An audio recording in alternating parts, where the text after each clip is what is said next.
स्वातंत्र्यसैनिक बाबूराव उर्फ भगवंतराव रघुनाथराव काकडे प्रतिष्ठान या प्रोजेक्ट अंतर्गत सासवडपासून 5 किलोमीटर अंतरावर वीर रस्त्यावर पांगारे घाटात निसर्ग पर्यटन केंद्र होत आहेत। त्या ठिकाणी कृषी उत्पन्न बाजार समितीचे संचालक श्रीयुत माननीय श्री प्रकाश दादा जगताप यांनी वृक्ष संगोपनासाठी वृक्षांचं पालकत्व घेतलेलं आहे।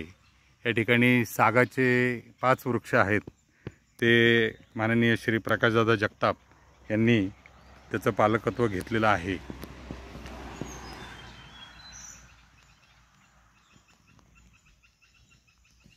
त्यानिमित्ताने त्यांच्या या उपक्रमास खूप खूप शुभेच्छा। मी स्वातंत्र्यसैनिक प्रतिष्ठानचे संचालक अध्यक्ष मुकुंद काकडे त्यांचं या उपक्रमासाठी आभार व्यक्त करतो आणि स्वागत व्यक्त करतो।